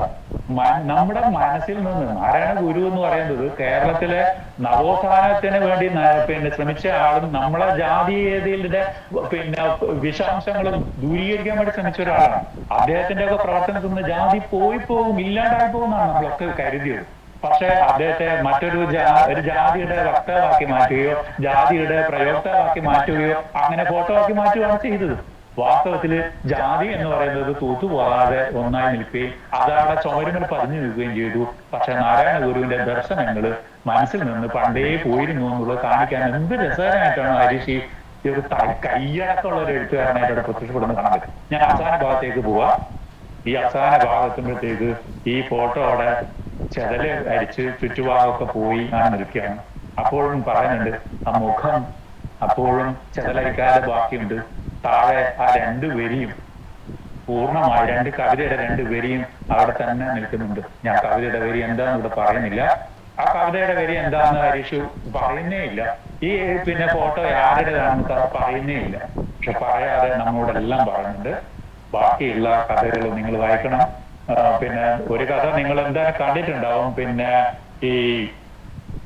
പിന്നെ മാവോയിസ്റ്റ് എന്ന് പറയുന്ന കഥയുടെ സിനിമാവിഷ്കാരം നിങ്ങൾ എന്തായാലും കണ്ടിട്ടുണ്ടാവും. ഈ ഇതില്ലേ എന്താണ് സിനിമ ജല്ലിക്കെട്ട് എന്ന് പറയുന്ന സിനിമ മാവോയിസ്റ്റിനെ ആസ്പദമാക്കിയിട്ടുണ്ടാക്കി. നല്ലൊരു രാഷ്ട്രീയ കഥയാണ്. പക്ഷെ അങ്ങനെയൊന്നും തോന്നൂല. കാര പൊട്ടിച്ചോടുന്ന പോത്തിന്റെ എരുമയുടെയും കഥയായിട്ടാണ് തോന്നുക. പക്ഷെ അതിനകത്ത് പറയേണ്ട ആൾക്കാരൊക്കെ കടന്നു വരുന്നുണ്ട്. ഞാനിവിടെ സമയമായിട്ടുണ്ടാവുന്നതാണ് എനിക്ക് തോന്നുന്നത്. ആ ടീച്ചറെ ഇല്ല സാർ, കുഴപ്പമില്ല. ആ കുഴപ്പമില്ല എന്ന് പറയുന്നത് തന്നെ എല്ലാ കുഴപ്പമുണ്ട്. ഹരീഷ് പറയുന്നത് പോലെ തന്നെയാണ് ഭാഷ, നന്നായിട്ടുണ്ട്. ഞാൻ ഏതായാലും പറഞ്ഞുവിടെയൊക്കെ ഞാൻ കഴിഞ്ഞ് ഇങ്ങോട്ട് നിന്നുണ്ട്. കാരണം ഞാൻ മാവോയിസ്റ്റ് തുടങ്ങിയതിൽ ഇതേപോലെ കുറച്ചധികം പറയേണ്ട ഒരു സാധനമാണ്. അത് പറയുന്ന കഥയല്ല. അത് കഥ ഒരു ചെറിയ കഥ, കയറ് പൊട്ടിച്ചോടുന്ന, അറവുശാലയിൽ നിന്ന് കയറ് പൊട്ടിച്ചോടുന്ന പോത്തും എരുമയും, അതിനെ പിടിക്കാൻ വേണ്ടി പോകുന്ന കുറെ ആൾക്കാർ. പക്ഷെ അതിനിടയിൽ സമൂഹത്തിൽ പറയേണ്ട എല്ലാ കാര്യങ്ങളും നടന്നു. എന്തൊക്കെ പ്രശ്നമുണ്ടോ ഹരീഷ് അത് അത്രയും കൃത്യമായി അവതരിപ്പിക്കുകയും ചെയ്യും, വളരെ കൈയടക്കത്തോടുകൂടി. ഞാൻ കൂടുതലൊന്നും പറയുന്നില്ല. ഇത്രയും നേരം എന്നെ കേട്ടതിന് നന്ദി. ഇനി എന്നെ വിളിക്കില്ല എന്നുള്ള നല്ല ഉറപ്പിന്റെ മേലെ ഞാൻ ഈ അവതരണം അവസാനിപ്പിക്കുകയാണ്. ഈ പുസ്തകം വായിക്കുകയാണ് വേണ്ടത്. വായിച്ചിട്ട് കൂടുതൽ ചർച്ച നമുക്ക് വീണ്ടും എപ്പോഴെങ്കിലും ഒക്കെ നടത്താൻ പറ്റുന്നെങ്കിൽ ചെയ്യേണ്ടതാണ്. മാത്രമല്ല, കഥ എഴുത്തിലേക്ക് പോകുന്ന കുട്ടികളെല്ലാം ഇത് പിന്നെ ഹരീഷിനെ മാത്രം വായിക്കാനല്ല ഞാൻ പറഞ്ഞത്, പുതിയ എഴുത്തുകാരെല്ലാം തന്നെ ഒരുപാട് പഠിച്ച് ഒരുപാട് മെനക്കെട്ട് വർക്ക് ചെയ്തിട്ടാണ് അവർ കഥ പുറത്തിറക്കുന്നത്. അതുകൊണ്ടാണ് ഓരോ കഥക്കും അവർ ഒരുപാട് സമയം എടുക്കുന്നത്. ഈ സമയം എടുത്ത് അവരിറക്കുന്ന കഥകൾക്കൊക്കെ അത്രയും വലിയ കരുത്ത് കിട്ടുന്നത് അതുകൊണ്ട് തന്നെയാണ്. കുട്ടികൾ ചെയ്യേണ്ടതാണ് അവർ എഴുതുകയും വായിക്കുകയും ചെയ്യുക. ഇനി അടുത്ത കലോത്സവത്തിന്റെ എഴുത്തായി മാറാതെ നിരന്തരം എഴുതുക. നിങ്ങൾക്ക് നല്ലൊരു ഭാഷ ഉണ്ടാവും. ഹരീഷ് പറഞ്ഞൊരു വേറെ കാര്യം കൂടി പറയണം. ഹരീഷിന്റെ ഒരു അഭിമുഖത്തിൽ ഹരീഷ് പറഞ്ഞത്, ഹരീഷ് എഴുതുമായിരുന്നില്ല സ്കൂളിൽ പഠിക്കുമ്പോ എഴുതുമായിരുന്നില്ല. പക്ഷെ അദ്ദേഹത്തിന്റെ SSLC ബുക്കിന്റെ അകത്ത് ടീച്ചർക്ക് എന്തോ ഒരു സ്നേഹം തോന്നിയിട്ട് എഴുതിയിരുന്നു. ചെറുകഥാ മത്സരത്തിൽ പങ്കെടുത്തിട്ട് സമ്മാനം വാങ്ങിയിട്ടുണ്ട് എന്ന് SSLC ബുക്കിന്റെ അകത്ത് എഴുതിയിരുന്നു.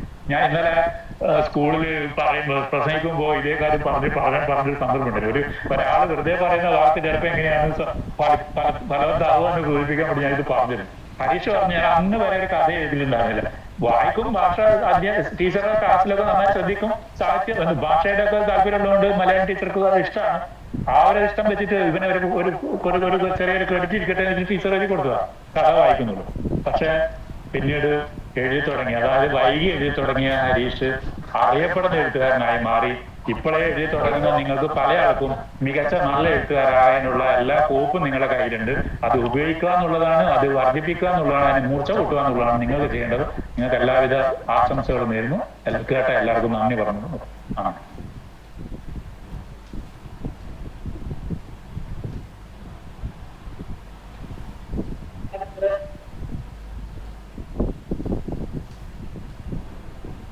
Thank you sir. ഇത്രയും നല്ലൊരു പുസ്തകം ഞങ്ങളെ പരിചയപ്പെടുത്തിയതിന്, അപ്പോൾ ഇത്രയും നല്ലൊരു ബുക്ക് റിവ്യൂ അവതരിപ്പിച്ചതിന്. ഇനി ഇന്നത്തെ ബുക്ക് റിവ്യൂവിനെ കുറിച്ചുള്ള അഭിപ്രായങ്ങൾ പറയാനുള്ള സമയമാണ്. അപ്പോൾ എല്ലാവരും നിങ്ങളുടെ അഭിപ്രായങ്ങൾ പറയാം.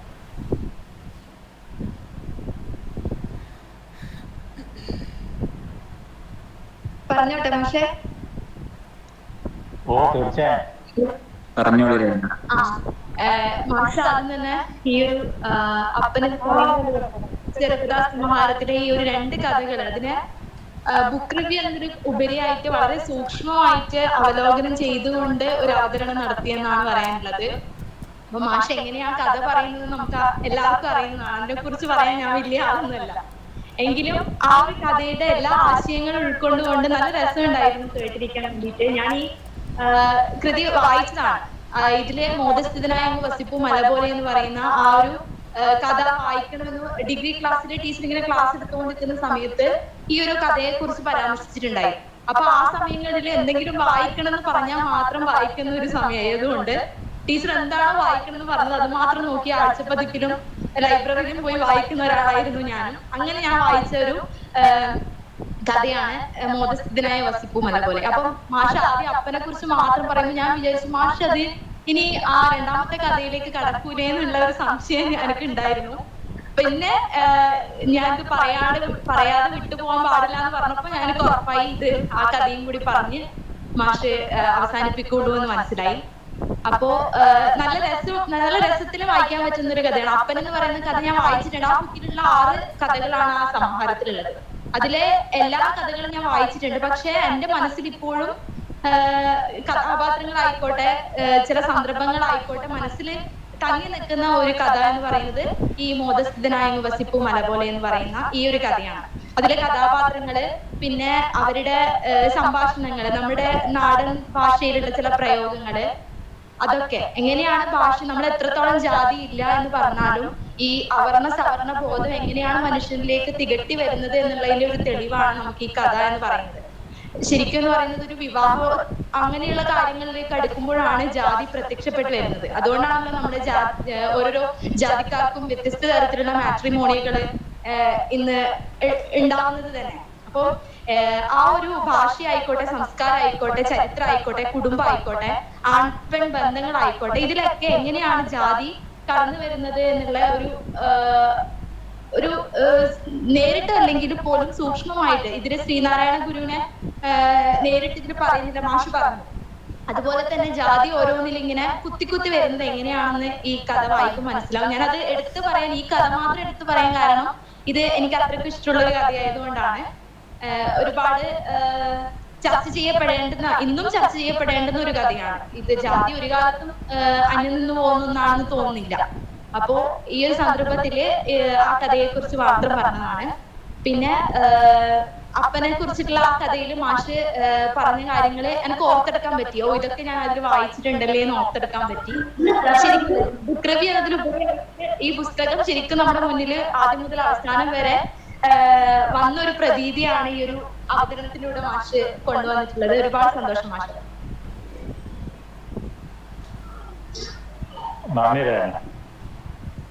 Thank you sir. കേൾക്കുന്നുണ്ടോ?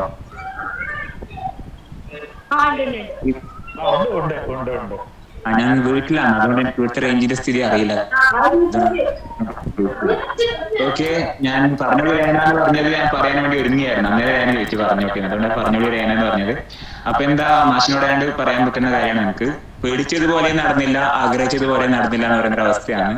ഞാൻ മാഷാണ് അവതരിപ്പിക്കുന്നതുകൊണ്ട് മാഷ ഒരു കുറേ സമയം നീണ്ടുപോകുമെന്ന് പേടിക്കുകയും ചെയ്തിരുന്നു. മാഷല്ലേ അവതരിപ്പിക്കുന്നത്, അതുകൊണ്ട് കുറെ സമയം നീണ്ടുപോകണമെന്ന് ആഗ്രഹിക്കുകയും ചെയ്തിരുന്നു. അപ്പൊ ഏതായാലും പേടിച്ചത് ആഗ്രഹിച്ചത് നടന്നിട്ടില്ല. എനിവേ എന്താണ് മാഷ അവതരിപ്പിക്കുമ്പോൾ നമുക്ക് അറിയാം അതിന്റെ ആ ഒരു ലെവൽ എങ്ങനെയായിരിക്കും എന്നുള്ളത്. ശരിക്കും ആ പുസ്തകത്തിലൂടെ ശരിക്കും പറഞ്ഞാൽ എസ് ഹരീഷ് എന്ന് പറയുന്നത് സൂക്ഷ്മമായി എഴുതുന്ന എഴുത്തുകാരനാണ്. ആ ഒരു ക്രാഫ്റ്റാണ് സാറ് പറഞ്ഞത്. അത്രയും സൂക്ഷ്മമായി എഴുതിയതിനെ വായിക്കണമെങ്കിൽ നമ്മള് വായനക്കാരൻ സഹൃദയൻ സമാന ഹൃദയൻ ആയിരിക്കും എന്ന് പറയാറുണ്ട് കാവ്യത്തിന്റെ കാര്യത്തിലൊക്കെ ആണെങ്കിലും. അപ്പോ അത്രയും സൂക്ഷ്മമായി തന്നെ സാർ അത് വായിക്കുകയും ചെയ്തു. അതാണ് അവന്റെ ഒരു വിജയം. ഒരു വായനയുടെ വിജയം എന്ന് പറയുന്നത് ഒരാളെ സൂക്ഷ്മമായി എഴുതിയത് എന്താണോ അത് സൂക്ഷ്മമായി വായിക്കപ്പെടുക എന്നുള്ളതാണ്. അപ്പൊ സാറ് സൂക്ഷ്മമായി വായിച്ചു എന്നതിനോടൊപ്പം തന്നെ അത് നമ്മളുടെ ഇടയിൽ കൃത്യമായി അവതരിപ്പിക്കുകയും ചെയ്തു. ഇപ്പൊ അപ്പൻ എന്നുള്ള കഥയും അതേപോലെ തന്നെ അപ്പൻ എന്ന കഥ അപ്പനെ കുറിച്ചായിരിക്കുമെന്ന് കഴിഞ്ഞ ദിവസം സജിന മോർണിംഗ് സെഷനിൽ ചോദിച്ചു കഴിഞ്ഞ സമയത്ത് ഓർക്കുന്നുണ്ട്. സാർ അന്നേരം അവിടെ ഉണ്ടായെന്ന് തോന്നുന്നു. അപ്പോ ഏതായാലും അതിപ്പോ ഈ സമയത്ത് ഓർക്കുന്നു. സാറിനെ കൃത്യമായി നമ്മുടെ മുമ്പിൽ അവതരിപ്പിച്ചു. പിന്നെയുള്ളത് മോദസ്ഥിനായകവും വസിപ്പും മല പോലെ, പച്ച മലയാളത്തിൽ പറഞ്ഞാല് ചിരിച്ചങ്ങനെ നിൽപ്പ ഒരനക്കവും ഇല്ലാണ്ട് എന്ന് പറയാം. അതാണ് മോദസ്ഥിനായകവും വസിപ്പും മല പോലെ. ഞാനത് പഠിപ്പിച്ചൊരു പാഠഭാഗമാണ്. സെക്കൻഡ് ലാംഗ്വേജിന് കണ്ണൂർ യൂണിവേഴ്സിറ്റിക്ക് സെക്കൻഡ് ലാംഗ്വേജിന്റെ ഭാഗമായിട്ടുണ്ടായിരുന്ന ഒരു പാഠഭാഗമാണ്. അന്ന് കുട്ടികൾക്കിടയിൽ ഇത് അവതരിപ്പിച്ചപ്പോഴും കുട്ടികളും ഒരുപാട് പേര് ഇത് വളരെയധികം ചർച്ച ചെയ്തില്ല. ജാതി തന്നെയാണ്. എന്നാൽ അന്നും ചർച്ച ചെയ്യുന്നു, ഇന്നും ചർച്ച ചെയ്യുന്നു എന്നല്ലാതെ അതിനപ്പുറത്തോട്ട് അതിനെ സാർ പറഞ്ഞ പോലെ തൂത്താലും പോവാത്ത ഒന്നായി തുടരുന്നുണ്ട് എന്നുള്ള സംഭവം. ഒരു ദിവസം ജോസഫ് സാർ സംസാരിക്കുമ്പോൾ പറഞ്ഞൊരു കാര്യമുണ്ട്, നമുക്ക് മതം മാറാൻ പറ്റിയെന്ന് വരും, പക്ഷെ ജാതി മാറാൻ പറ്റില്ല. അപ്പൊ ആ ഒരു ജാതി എന്ന് പറയുന്നത് അത്രത്തോളം നമ്മളുടെ ഇടയിൽ തുടരുന്നുണ്ട്. അത് ശരിക്കും നമ്മൾ ജാതി എന്ന് പറയുമ്പോൾ ശരിക്കും നമ്മൾ ഈ ഈഴവ അല്ലെങ്കിൽ പുലയ, പറയ, ബ്രാഹ്മണ എന്നതിൽ മാത്രം ചിന്തിക്കുന്നത് കൊണ്ടൊരു പ്രശ്നം കൂടിയുണ്ട്. ശരിക്കും ഈ ജാതിത എന്ന് പറയുന്നത് അതിലപ്പുറത്തോട്ട് നമ്മളെ പെരുമാറ്റത്തിലുണ്ട്. അതിനിപ്പം മതം, ഹിന്ദു മതം, ഇസ്ലാം മതം, ക്രിസ്തു മതം ഒന്നുമില്ല. ഈ ജാതിയതൊക്കെ ഹിന്ദു മതം, ക്രിസ്തു മതം ഒന്നും പടച്ചവനാണേ ഇല്ല. ഞാൻ എന്റെ മതം മുൻനിർത്തി പറയാം. ഇങ്ങനെ ജാതിയതൊക്കെ അങ്ങനെ സംഭവം ഇല്ല. ഈ ജാതീയത എന്ന് പറയുന്നത് പറഞ്ഞാൽ അകൽച്ചയുടെ പാടാണ് ജാതീയത. ഒരാളെ കണ്ടാൽ രണ്ടടി മാറി നിൽക്കണം, അയാളോട് നാം ഇങ്ങനെ പെരുമാറണം, അയാളെ നമ്മൾ ഇന്ന വേളയിൽ നിന്ന്, ഇന്ന സന്ദർഭത്തിൽ നിന്ന്, ഇന്ന പരിപാടിയിൽ നിന്ന്, ഇന്ന ആഘോഷത്തിൽ നിന്ന്, ഇന്ന ആചാരത്തിൽ നിന്ന്, ഇന്ന സന്ദർഭത്തിൽ നിന്ന് മാറ്റി നിർത്തണം ചിന്തിക്കുന്ന ചിന്തയില്ലേ, അതന്നെയാ ജാതി. അതിന് ഇന്ന മതം എന്നൊന്നുമില്ല. ഈ ജാതി ചിന്ത എല്ലാവർക്കിടയിലും ഉണ്ട്. അത് പലയിടങ്ങളിലും പലരെ മാറ്റി നിർത്തുന്നതിലുണ്ട്. അപ്പോ ആ ഒരു സംഭവം നമ്മളും കൂടി നല്ലപോലെ ആലോചിക്കുക.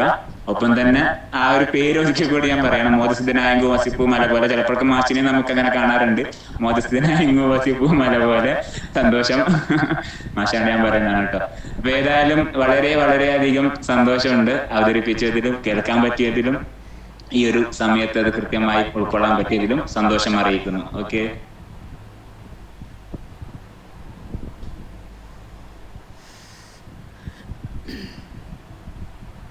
നന്ദി നന്ദി സാറേ.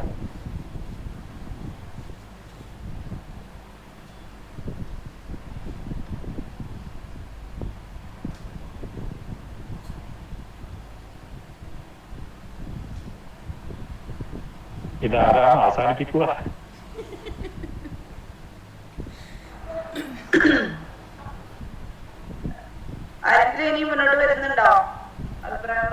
അത് ഞാൻ ഇപ്പൊ പറയാൻ വരികയായിരുന്നു.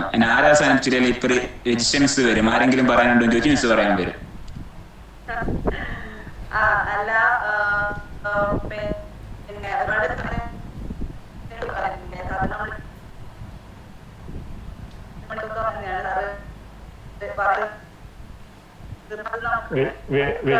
പറയുന്നത് റേഞ്ചിന്റെ പ്രശ്നമുണ്ട് തോന്നുന്നു.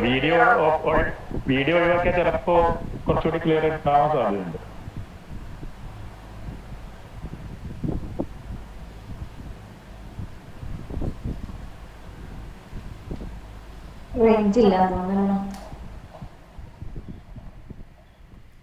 വീഡിയോ ഓഫ് ചെയ്തിട്ടുണ്ട്. വിജിഷ കേൾക്കുന്നുണ്ടോ?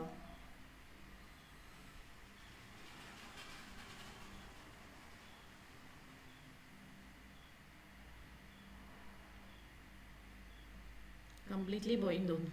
ഹലോ, കേൾക്കുന്നുണ്ടോ? ആ, കേൾക്കാം. എന്തോ നെറ്റ് ഇഷ്യൂ ഉണ്ട്. ഞാൻ പെട്ടെന്ന് പറഞ്ഞു നിർത്താം. അപ്പൊ ഇത് പകുതിയോളം ഞാൻ കേൾക്കാത്തത് കൊണ്ട്, ഞാൻ അമ്പലത്തിലൊരു ഉത്സവം ഉണ്ടായിരുന്നു, അവിടെ പോയി മടങ്ങുന്ന വഴി ഇങ്ങനെ കാതിൽ വെച്ച് കേട്ടോണ്ട് നടന്നു വന്നെയാണ്. പകുതിയും ഞാൻ കേട്ടില്ല. പുസ്തകം വീണ് അങ്ങനെ ആ മരണ വീടിന്റെ ആ ഒരു സന്ദർഭം തൊട്ടാണ് ഞാൻ കേട്ട് തുടങ്ങിയത്. അപ്പൊ നിങ്ങൾ പറയുന്ന ചില തമാശകളൊന്നും എനിക്ക് കണക്ട് ചെയ്യാൻ പറ്റുന്നുണ്ടായിരുന്നില്ല. ടീച്ചർ ചിരിക്കുമ്പോ എന്തിനാണെന്നൊക്കെ എനിക്ക് തോന്നുന്നുണ്ടായിരുന്നു. പിന്നീട് കുറെ ഇങ്ങോട്ടേക്ക് എത്തിയപ്പോൾ പിന്നെ ആ ഒരു അനൂപിന്റെയും പിന്നെ ആ കല്യാണ വിഷയങ്ങളൊക്കെ അങ്ങോട്ടേക്ക് എത്തിയപ്പോഴാണ് കുറച്ചെങ്കിലും എനിക്ക് കണക്ട് ചെയ്യാൻ പറ്റിയത്. അപ്പോ അതുകൊണ്ട് തന്നെ എനിക്ക് എത്രത്തോളം ഇതിൽ അഭിപ്രായം പറയാനുള്ള അർഹതയുണ്ട് എന്നുള്ളതിൽ എനിക്ക് സംശയമുണ്ട്. പറയാൻ പറ്റുമോ? കാരണം പകുതിയും കേൾക്കാതെ ഞാൻ എന്ത് പറയാനാണ്. പിന്നെ സാറ് കേട്ടെടുത്തോളം എനിക്ക് തോന്നുന്നു ഹരീഷ് അത്രയും, അല്ലെ ഹരീഷ് എന്ന എഴുത്തുകാരൻ അത്രയും പിന്നെ എന്താ പറയാ ഒരു അത്രയും നന്നായിട്ട് നമുക്ക് ഉള്ളിൽ കൊള്ളുന്ന രീതിയിൽ ജാതീയതയായാലും സമൂഹത്തിൽ എന്ത് വിഷയത്തെ ആയാലും ഒരാൾക്ക് ചിരിക്കുകയോ ഒരേ സമയം ചിന്തിക്കുകയും ചെയ്യുന്ന രീതിയിൽ ഉള്ള, കാരണം നമുക്ക് ഒരുപാട് ചിരി വന്നു. പിന്നീട് ആലോചിച്ചപ്പോ ശരിയാ, ചിന്തിക്കേണ്ട വിഷയമല്ലേ. സാർ ആ ഒരു ഫോട്ടോയെ പറ്റി പറയുമ്പോ തന്നെ എനിക്ക് മനസ്സിലായി അത് ശ്രീനാരായണ ഗുരുവാണെന്ന്. അതിന്റെ അടിയിൽ എഴുതിയിരിക്കുന്ന വാചകങ്ങൾ എന്തായിരിക്കും എന്നൊക്കെ ഗസ് ചെയ്യാൻ പറ്റുന്നുണ്ട് നമുക്ക്. അപ്പൊ അത് വായനക്കാരന് എല്ലാവർക്കും ഗസ് ചെയ്യാൻ പറ്റുകയും അതേസമയം അതൊന്നും പറയാതിരിക്കുകയും ചെയ്യാന്നുള്ളത് സാറ് പറയുന്ന പോലെ കൈയടക്കത്തിന്റെ അതൊക്കെ ആയിരിക്കും. അതിന്റെ കൃത്യമായ വാക്കുകളും എനിക്കറിയില്ല. എങ്കിലും വളരെ നന്നായിട്ട് സാർ നമ്മളിലേക്ക് അത് എത്തിച്ചു എന്നുള്ളതാണ്. പിന്നെ വായിക്കണം എന്നും അല്ലെങ്കിൽ ആ ബുക്കിനെ ഒന്നുകൂടെ അറിയണം എന്നൊക്കെയുള്ള ഒരാഗ്രഹമുണ്ട്. പിന്നെ ബാക്കിയുള്ളവർ ആരെങ്കിലും ഇനി പറയാൻ ആഗ്രഹിക്കുന്നുണ്ടെങ്കിൽ പറഞ്ഞ് നമുക്ക് പെട്ടെന്ന് കൺക്ലൂഡ് ചെയ്യാൻ തോന്നുന്നു. സമയം കുറച്ചധികം നീണ്ടുപോയിട്ടുണ്ട്. Thank you sir. വിശ്വമാഷേ, ഇനി വിളിക്കില്ല എന്നുള്ളൊരു ധാരണയൊന്നും വേണ്ട. അതുകൊണ്ട് കുറച്ച് കൂടി പോയി, അതുകൊണ്ട് ഇനി വിളിക്കാതിരിക്കാൻ വേണ്ടിയിട്ടാണ് ഇങ്ങനെ ചെയ്തതെന്ന് പറഞ്ഞു കേട്ടു. പക്ഷെ അങ്ങനെ വേണ്ട. തീർച്ചയായും ഇനിയും വീണ്ടും വിളിക്കാനുള്ളൊരു ആഗ്രഹമാണ് സാറിൻ്റെ പ്രസൻറ്റേഷൻ ഉണ്ടായത്. സാഹിത്യത്തിലൊക്കെ അവഗാഹമുള്ളവർ പ്രസൻറ്റ് ചെയ്യുമ്പോൾ അത് പ്രത്യേക ഒരു ഭംഗിയാണ്. ഞാനൊക്കെ എന്തോ ആവേശത്തിൽ അങ്ങ് ചെയ്തപ്പോൾ ഇപ്പോഴാണ് ഞാൻ ആലോചിക്കുന്നത്, എത്ര നന്നായിട്ട് ചെയ്യാമായിരുന്നു എന്നുള്ളത്. അപ്പോൾ എന്തായാലും സാറിൻ്റെ പ്രസൻറ്റേഷൻ നന്നായിരുന്നു. പിന്നെ ഹരീഷ് സാറിനെ ഞാൻ മീശ എഴുതും മാതൃമേശ പതിപ്പിൽ വന്നു തുടങ്ങിയപ്പോൾ ഉണ്ടായ വിവാദങ്ങളൊക്കെ സമയത്താണ് അദ്ദേഹത്തെ ശ്രദ്ധിച്ച് തുടങ്ങുന്നത്. അപ്പം നമുക്കറിയാം ആ കഥാകാരനെ കുറിച്ചുള്ള കാര്യങ്ങൾ അത്യാവശ്യം നമ്മൾ മനസ്സിലാക്കിയിട്ടുണ്ട്. അപ്പോൾ എന്തായാലും ഈ പുസ്തകം വായിക്കാൻ വല്ലാത്തൊരാഗ്രഹം ജനിപ്പിക്കാൻ വിശ്വനാഥൻ സാറിൻ്റെ അവതരണത്തിന് പറ്റിയിട്ടുണ്ട്. അതാണല്ലോ ഒരു ബുക്ക് റിവ്യൂയുടെ ഏറ്റവും വലിയ വിജയം എന്നുള്ളത്. തീർച്ചയായും സാർ, വളരെ സന്തോഷം. നന്ദി. ഇനി എല്ലാവർക്കും കൂടി നന്ദി. ഇവര് പറയാൻ പോകുന്നവർക്കും എല്ലാം നന്ദി. മാഷെ, പിന്നെ മാഷ് പറഞ്ഞില്ലേ സമയം ഒരുപാടായി എന്നുള്ളത്. ശരിക്കും പറഞ്ഞാല് മാഷ് പ്രസന്റ് ചെയ്ത് തുടങ്ങി തൊട്ട് ഈ സമയം വരെ സമയം പോയത് അറിഞ്ഞിട്ടേ ഇല്ല. എന്താ വെച്ചാല് അത്രയും രസകരമായിട്ട് ആ കഥയുടെ ഉള്ളിലുള്ള എന്താ പറയാ ഹരീഷ് സാർ അവതരിപ്പിച്ച പ്രസന്റ് ചെയ്തതിന്റെ അതിൽ കൂടുതൽ സാർ അതിന്റെ വാക്കുകളിലും വരികളിലൂടെയും വായിച്ച് നമ്മളിലേക്ക് എത്തിക്കാൻ വേണ്ടി ഒരുപാട് അത്രയും എന്താ പറയാ നല്ല രീതിയിൽ ചെയ്തിട്ടുണ്ട്. കാരണം അതിൽ ഓരോ തമാശ വരുന്നിടത്ത് തമാശ, സീരിയസ് ആയിട്ടുള്ള കാര്യങ്ങൾ വരുമ്പോൾ അങ്ങനെ, അതിന്റെ ഉള്ളിലുള്ള മീനിങ് പറയുന്ന സമയത്ത് അങ്ങനെ കൃത്യമായി എത്തിക്കാൻ വേണ്ടി സാധിച്ചിട്ടുണ്ട്. ആ ബുക്ക് സാധാരണ പുസ്തകങ്ങൾ വായിക്കണം വായിക്കണം എന്ന് പറഞ്ഞിട്ട് പുസ്തകങ്ങൾ വായിച്ച് മരിക്കുക, പുസ്തകം വീട് മരിക്കുക എന്നൊക്കെ പറയുന്നിടത്ത് ആ തമാശയും അതിലുള്ള കാര്യങ്ങളൊക്കെ അത്രയും നല്ല രീതിയിലാണ് മാഷ് അവതരിപ്പിച്ചത്. ഇത്രയും സമയമായിരുന്നു മാഷ് നിർത്തരുതേ എന്നുള്ളതായിരുന്നു, കഥ മുഴുവൻ കംപ്ലീറ്റ് ചെയ്യണമെന്നായിരുന്നു ശരിക്കും മനസ്സിലുണ്ടായത്. അല്ലാത്ത ഒരു അനുഭവമായിരുന്നു. നല്ല ഇടിവെട്ട് പോലെ നമ്മുടെ ഉള്ളിലേക്ക് വന്ന് ആ പുസ്തകത്തോടുള്ള ഇഷ്ടം, അതുപോലെ തന്നെ ആ ഒരു ജാതി വ്യവസ്ഥയും കാര്യങ്ങളും, ആ ഒരു കല്യാണത്തിന്റെ ആ ഒരു രണ്ടാൾക്കാർ തമ്മിലുള്ള പ്രശ്നങ്ങളൊക്കെ വളരെ രസകരമായിട്ടാണ് മാഷ് അവതരിപ്പിച്ചത്. നല്ല പ്രസന്റേഷൻ. ഇനി ഇതുപോലെയുള്ള പ്രസന്റേഷൻ നമ്മൾ പ്രതീക്ഷിക്കുന്നുണ്ട്. മാഷെ കേൾക്കുന്നുണ്ടോ? ഞാൻ പറയണോന്ന് വിചാരിച്ച് പിന്നെ പറയാന്ന് വിചാരിച്ച്. എന്താ ചെയ്യും, മോദസ്ഥിതനായ അങ്ങ് നിൽപ്പു മല പോലെ എന്ന് പറയുന്ന കഥ എനിക്കെന്റെ ജീവിതമായിട്ട് ഒരുപാട് റിലേറ്റഡ് ആണ്. കാരണം എൻ്റെ ലവ് മാരേജ് ആണ്. ഇതേപോലെ ജാതി പ്രശ്നങ്ങളൊക്കെ ഉണ്ടായിട്ട് ഇങ്ങനെ പല കോളികളൊക്കെ സൃഷ്ടിച്ച് നടന്നൊരു കല്യാണമാണ്. നമ്മളെ രണ്ട് വീടും അടുത്തടുത്താണ്. നമ്മൾ നല്ല ഉന്നത കുലജാതരായ നായർ തറവാട്. ഞാൻ കല്യാണം കഴിച്ചത് പക്ക തീയൽ. നമ്മളെ വീട്ടിൽ പണിക്ക് വന്നുകൊണ്ടിരുന്ന അച്ഛനും അച്ഛമ്മയും അങ്ങനെയുള്ള ഒരാളെ ആ വീട്ടിലേക്ക് ഞാൻ കല്യാണം കഴിച്ച് വന്നത്. ഇപ്പൊ ഭയങ്കരമായ പ്രശ്നങ്ങളൊക്കെ നടന്നിരുന്നു. ഗുരുവായൂരിനായിരുന്നു ഇതേപോലെ കല്യാണം, ജാതി പ്രശ്നങ്ങളൊക്കെ ഉണ്ടായിരുന്നു. അപ്പൊ ആ കഥ എനിക്ക് ഭയങ്കരമായി എൻ്റെ ജീവിതമായിട്ട് ഞാൻ വായിച്ചിട്ടുണ്ട്. ആ കഥ മാത്രമേ വായിച്ചിട്ടുള്ളൂ.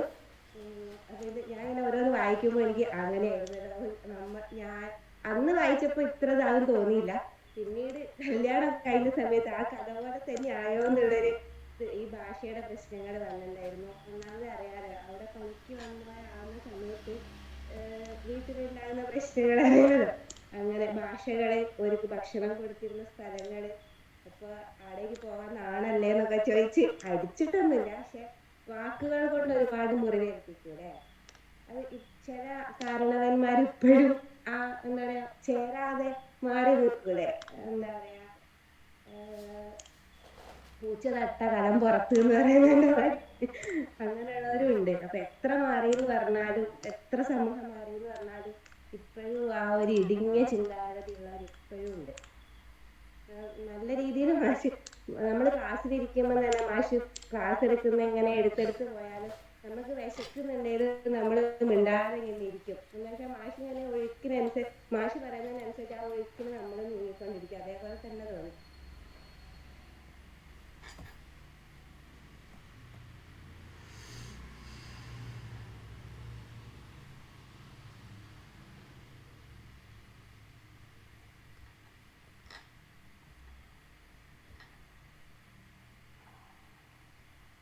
അങ്ങനെ ഇനി ആരും അഭിപ്രായം പറയുന്നില്ലെങ്കിൽ നമുക്ക് കൺക്ലൂഡ് ചെയ്യാം. 8:32 കഴിഞ്ഞു.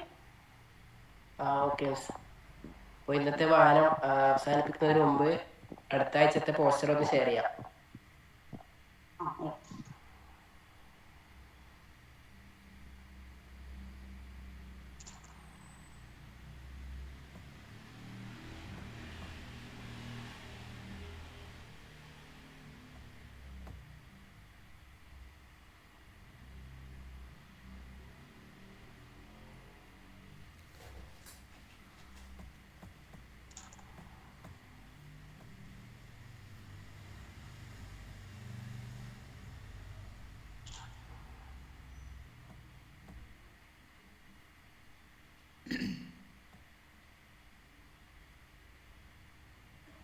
ഹലോ, കേൾക്കുന്നില്ലേ? അപ്പോൾ ഇന്നത്തെ വായനത്തിൽ പങ്കെടുത്ത എല്ലാവർക്കും നന്ദി. ഒപ്പം തന്നെ ബുക്ക് റിവ്യൂ അവതരിപ്പിച്ച വിശ്വമാഷിനും ഒരുപാട് നന്ദി. അപ്പോൾ അടുത്ത ആഴ്ചത്തെ വായനത്തിൽ വീണ്ടും കാണാം. എല്ലാവർക്കും ഓക്കെ, ഗുഡ് നൈറ്റ്. അത്ര പരിചയമില്ലാത്ത ബുക്കാണെന്ന് തോന്നുന്നു. അപ്പൊ നമുക്ക് കാത്തിരിക്കാം. Okay, thank you, good night.